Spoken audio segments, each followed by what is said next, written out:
어느 농촌에 노부부가 살고 있었습니다. 하나밖에 없는 아들을 서울로 미국으로 유학 보내서 대기업의 부장으로 출세하였습니다.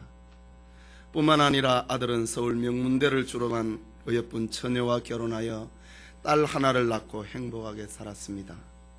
아들을 장가보낸 노부부는 인심 좋고 공기 좋은 고향이 좋다며 시골에서 살았습니다.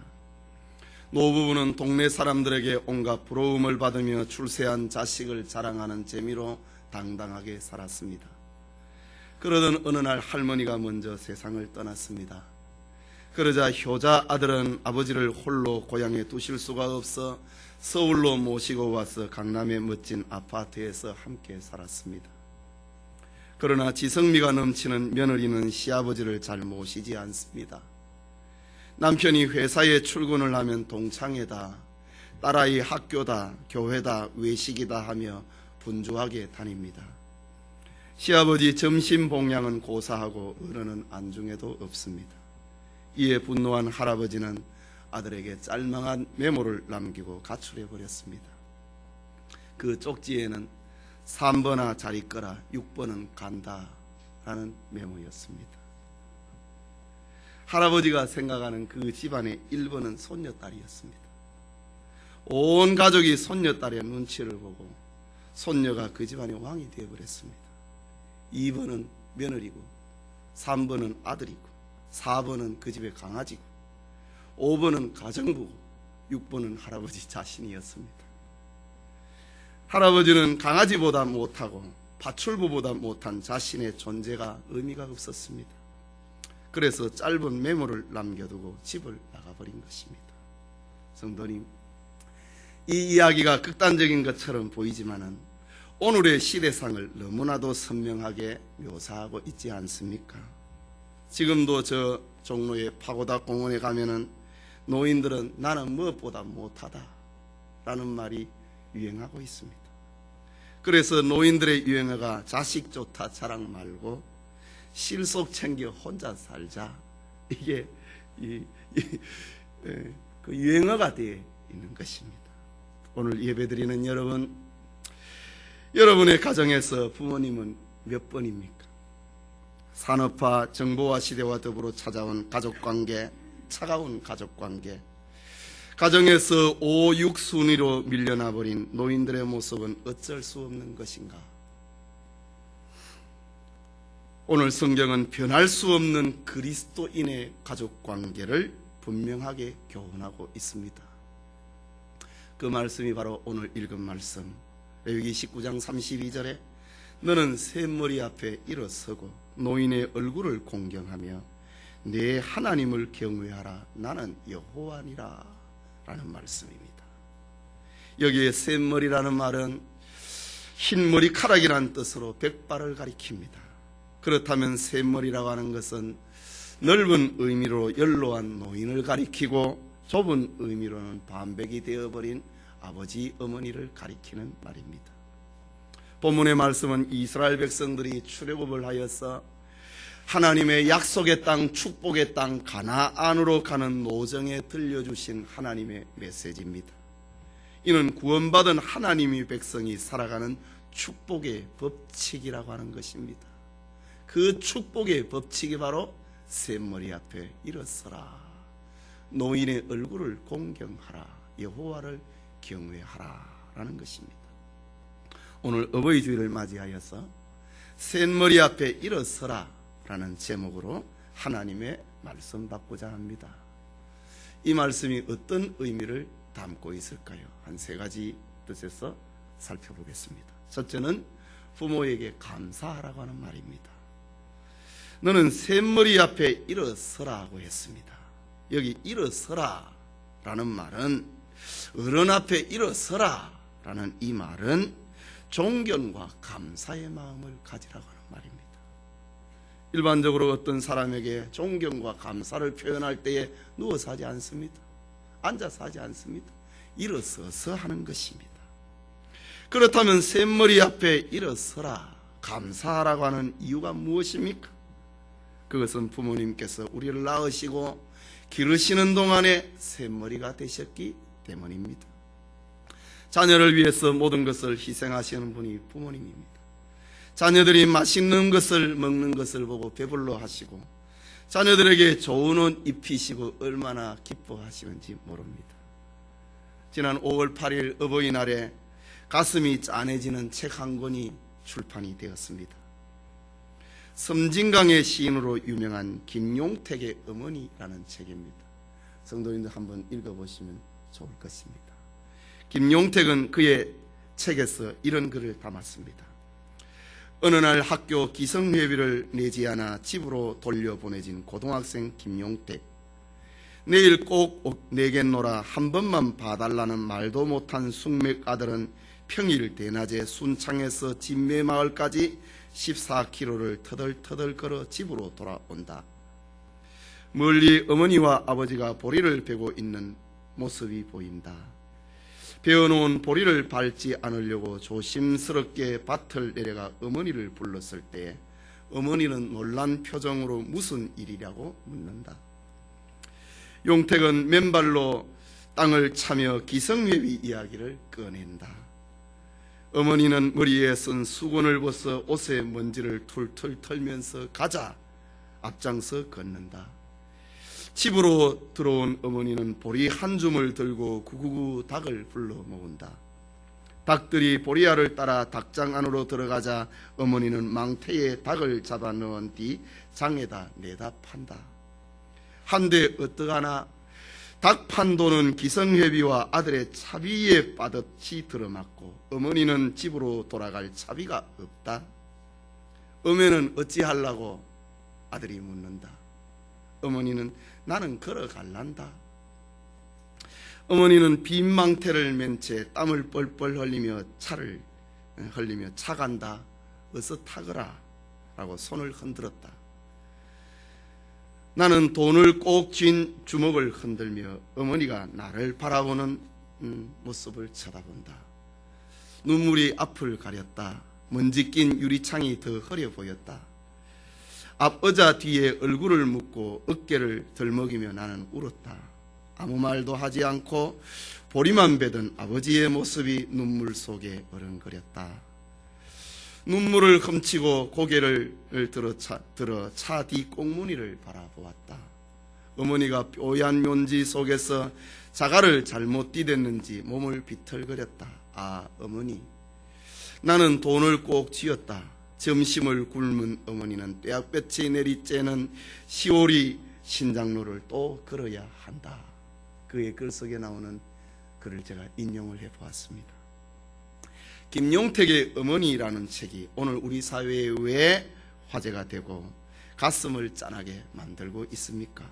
그것은 그의 어머니는 오늘 우리 모두의 어머니의 모습을 담아 놓았기 때문입니다. 비록 세상이 변하고 산업화되고 정보화되어도 자식을 향한 부모의 마음은 이렇게 변함이 없는 것입니다.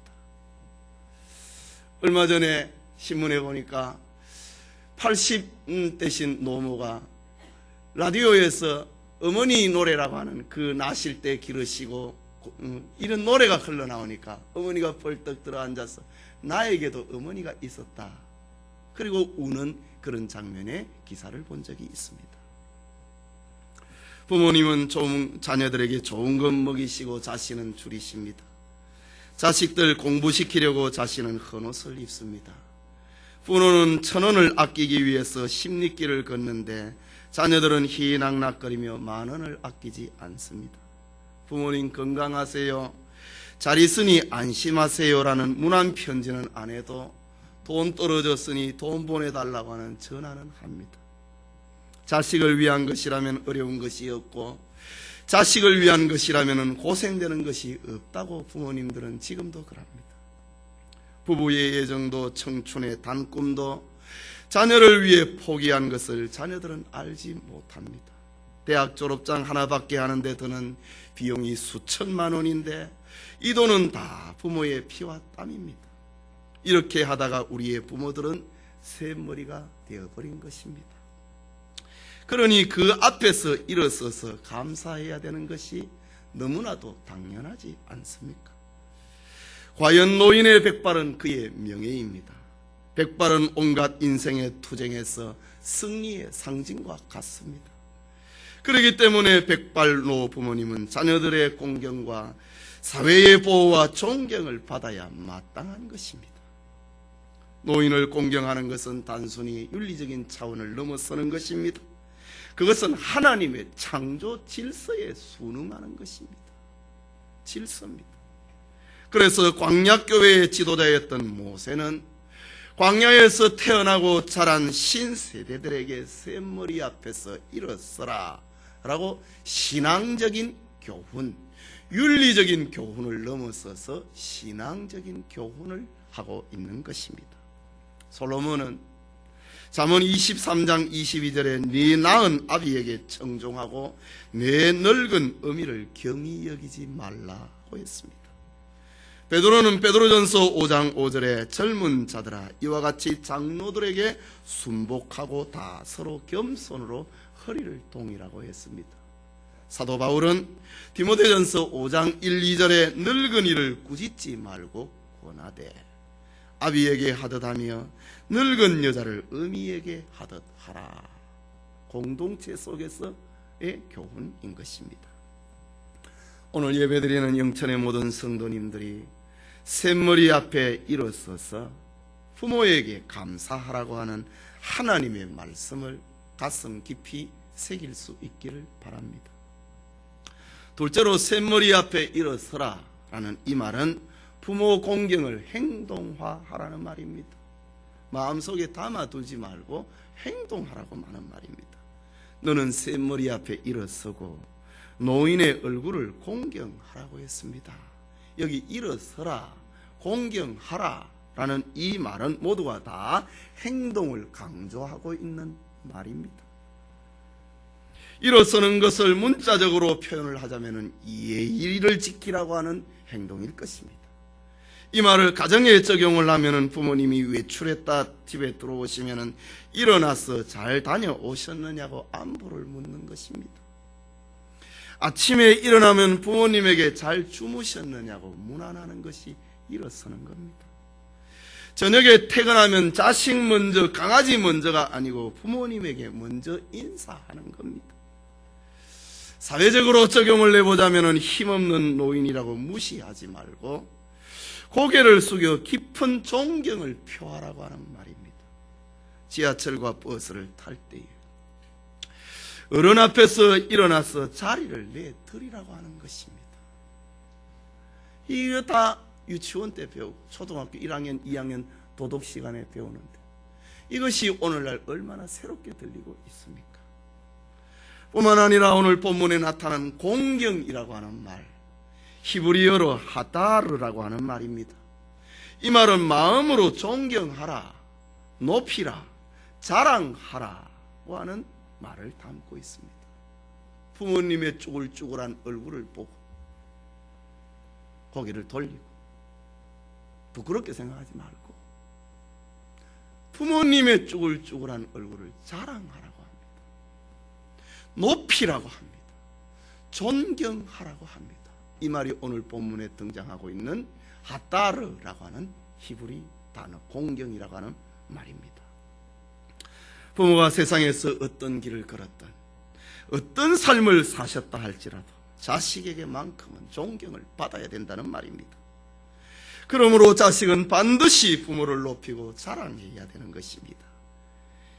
이것은 사람이 제도 속에서 만들어 놓은 어떤 강제력을 가지고 있는 법은 아닙니다. 이것은 자연의 법입니다. 이것은 상식의 법입니다. 이것은 하나님이 정하여 주신 천정의 법인 것입니다.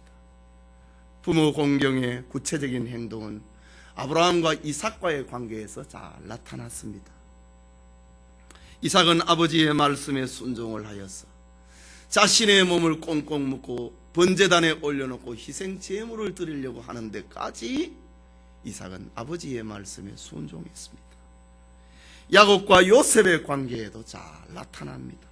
요셉은 애굽의 총리가 되었던 노예가 되었던 한시도 그의 아버지를 잊어버린 적이 없었습니다.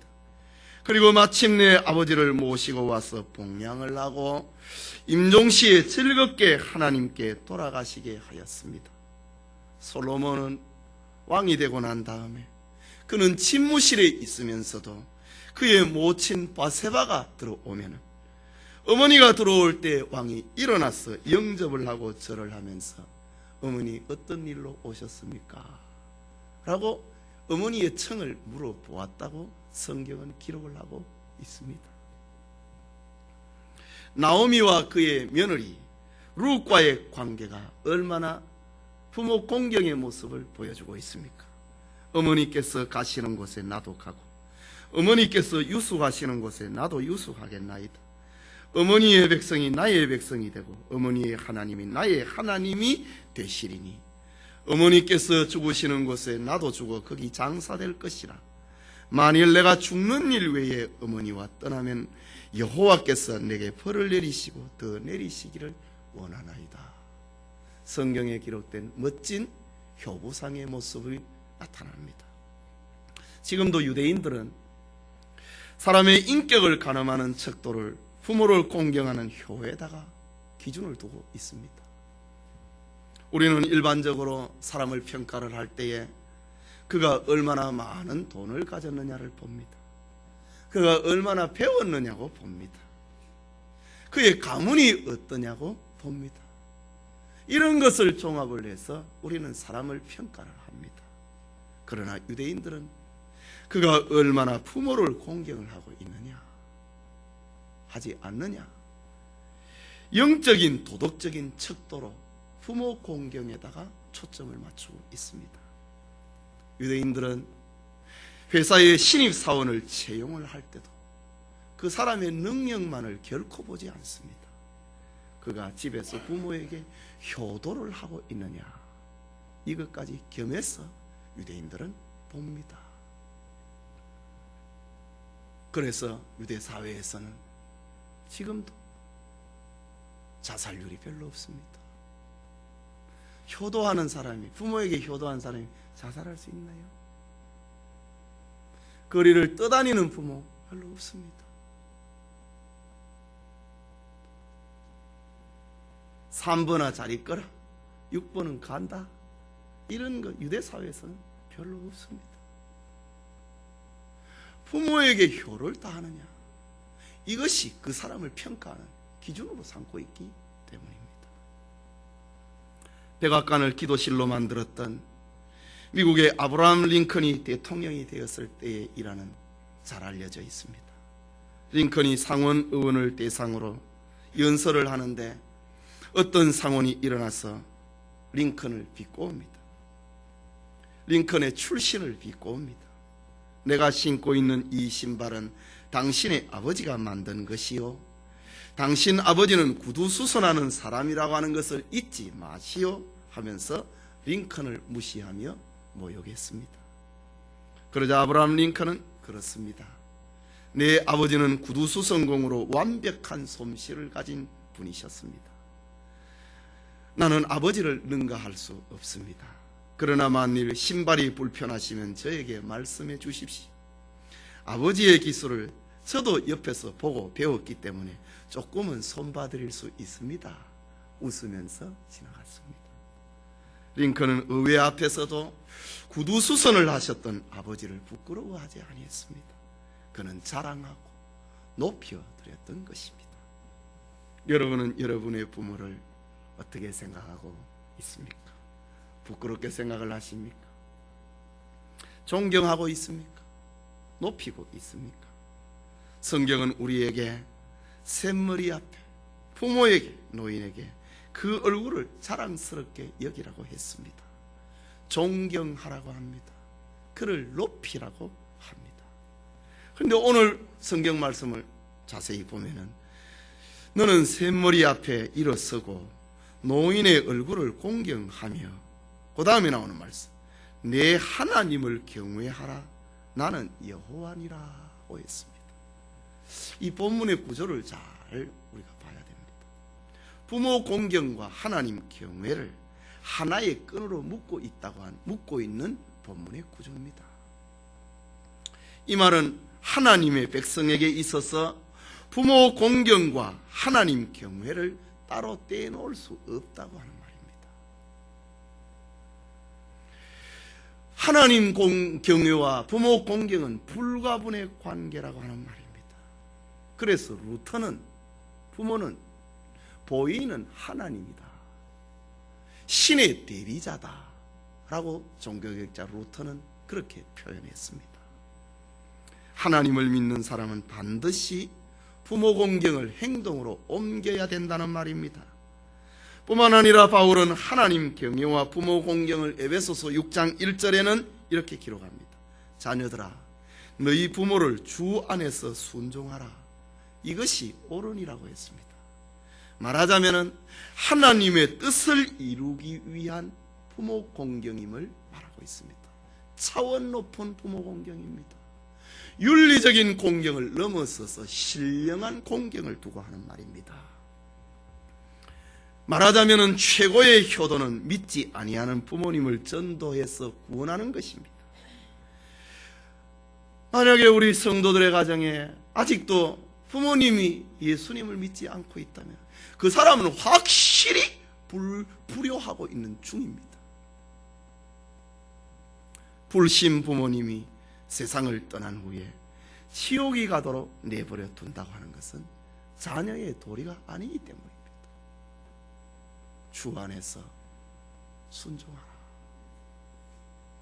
교회사에 유명한 성 프란시스나 선다싱이라고 하는 사람은 예수님을 믿는다고 하는 이유 때문에 집안에서 쫓겨났습니다. 요즘 표현을 하면 족보에서 빼버렸습니다. 그러나 그들은 부모의 영혼을 위해서 언제나 울면서 기도했습니다. 그리고 편지로 전도했습니다. 프란시스와 선다싱의 이런 효용이 교회사에 나타나 있습니다. 이것이 바로 그리스도인의 하나님 경외와 부모 공경의 상관관계라고 하는 말입니다. 우리 성도님의 가정에 하나님을 경외하고 부모를 공경하는 신앙, 부모 공경은 신앙입니다. 오늘 하나로 묶어놓고 있지 않습니까? 하나님을 경외하고 부모를 공경하는 신앙, 부모님의 영혼을 구원하는 참된 효도가 여러분의 가정에 있기를 소원합니다. 마지막으로 부모 공경에는 축복이 있음을 알려주고 있습니다. 하나님의 약속에는 언제나 결과가 따릅니다. 축복이 따라옵니다. 오늘 본서를 기록한 모세는 이미 출애굽기 20장 12절에서 내 부모를 공경하라. 그리하면 너의 하나님 나 여호와가 내게 준 땅에서 내 생명이 길리라. 축복을 약속을 했습니다. 부모 공경은 그 가정의 일입니다. 그런데 하나님께서는 부모를 공경을 하라고 하시면서 축복을 약속하고 있습니다. 신명기 5장 16절에는 너는 너의 하나님 여호와의 명한 대로 내 부모를 공경하라. 그리하면 너의 하나님 여호와가 내게 준 땅에서 네가 생명이 길고 복을 누리리라고 했습니다. 에베소서 6장 1절에서 3절에는 자녀들아 너희 부모를 주 안에서 순종하라. 이것이 옳으니라. 내 아버지와 어머니를 공경하라. 이것이 약속 있는 첫 계명이니 이는 네가 잘되고 땅에서 장수하리라. 그 가정에서 일어나는 일을 가지고 하나님께서 축복을 약속하고 있습니다. 부모에게 공경을 하면은, 효도하면은 내가 복을 주겠다고 합니다. 그 복은 장수의 복입니다. 여러분, 부모에게 효도하면 장수합니다. 땅에서 잘 되는 물질의 축복입니다. 부모에게 효도하는 사람은 결코 가난하지 않습니다.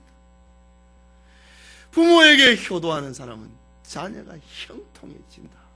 하나님이 약속하고 있습니다. 그래서 오늘 성경에 바울은 에베소서 6장에 이것은 약속이 있는 첫 계명이다. 10계명 가운데 하나님의 약속이 있는 계명이 어디에 있습니까? 다 하라, 하지 말랍니다. 그런데 부모 공경에 대해서는 네가 잘되고 장수할 것이다. 약속하고 있는 것입니다. 하나님의 약속이 있는 첫 계명이 바로 부모 공경입니다. 심은 대로 거두게 되는 것이 자연계의 진리인데, 특히 부모에게 효도하는 자에게 주어지는 축복은 동서고금을 막론하고 인간사에 허락된 보편적인 축복입니다. 소학에 보면은 부모를 사랑하는 사람은 남에게 미움을 받지 않고, 부모를 공경하는 사람은 남에게 업신여김을 받지 않는다 라고 했습니다. 공자의 말이지요. 부모를 사랑하는 사람은 남에게 미움을 안 받는다. 부모를 공경하는 사람은 남에게 업신여김을 안 받는다. 참, 저 사람 참 효자야. 절대로 사회에 가서 미움 안 받고 업신여김을 안 받습니다. 또 부모를 공경하니 사회에서도 얼마나 잘하겠습니까?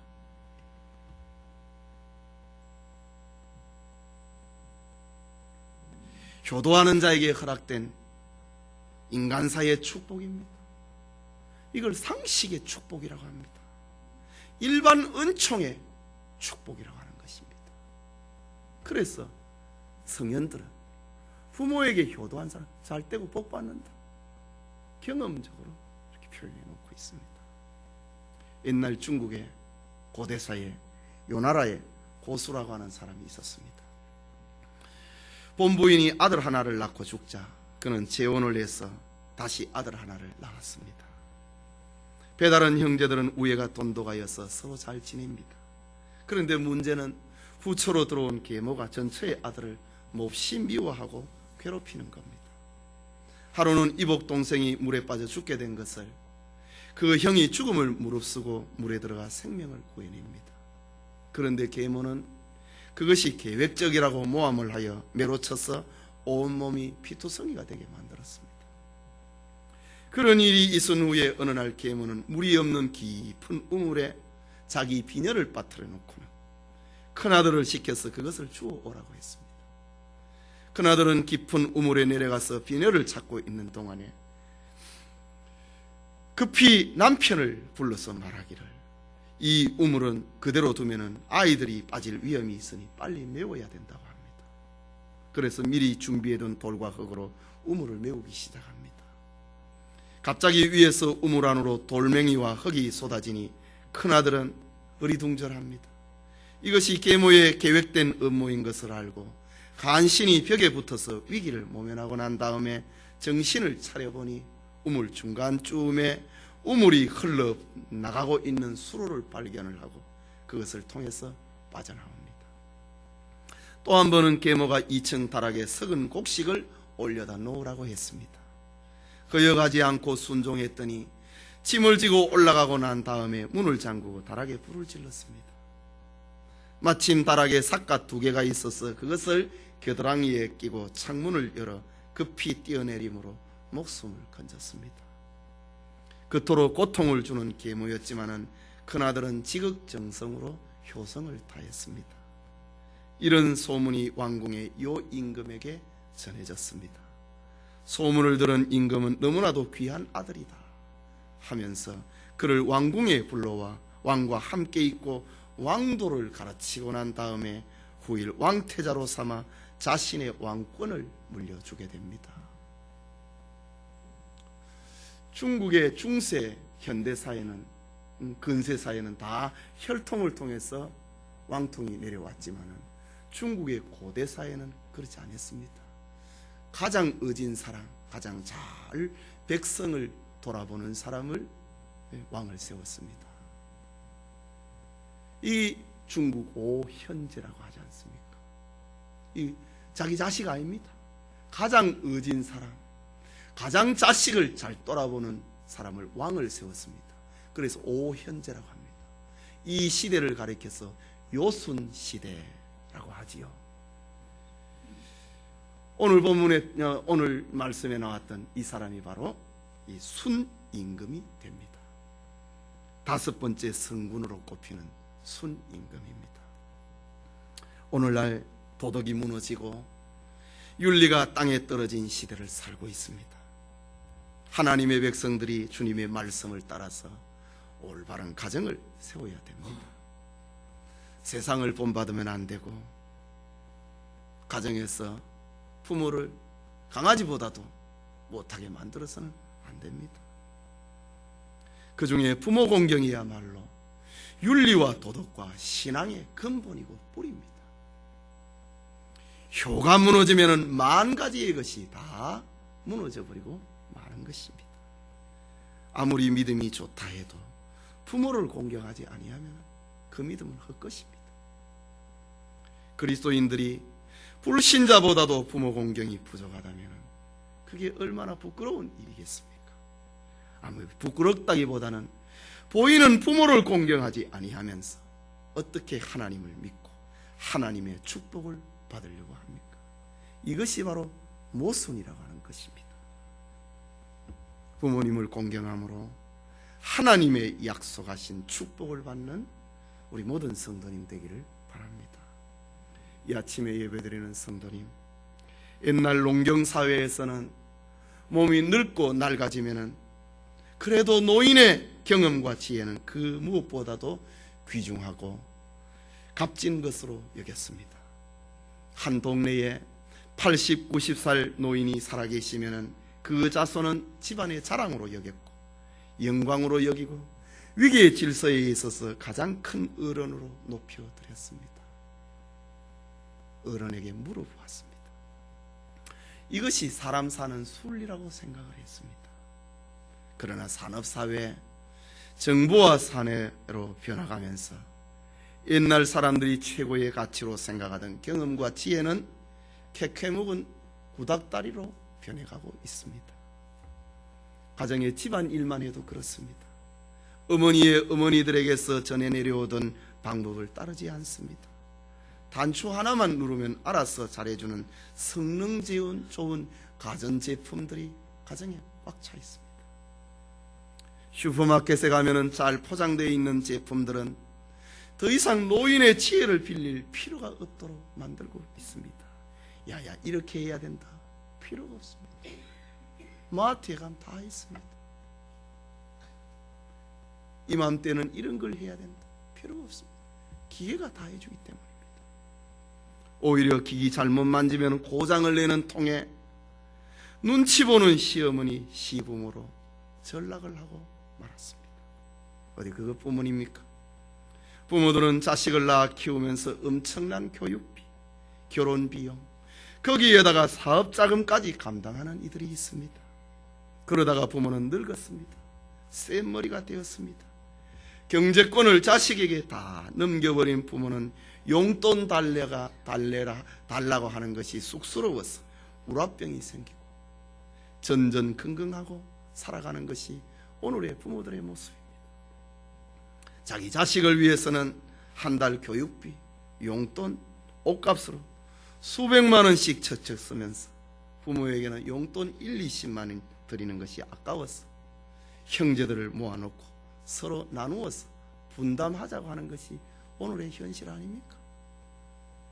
그래도 부모님은 숨 쉴 힘만 남아있으면 자식을 걱정합니다. 때로는 거짓말도 마다하지 않습니다.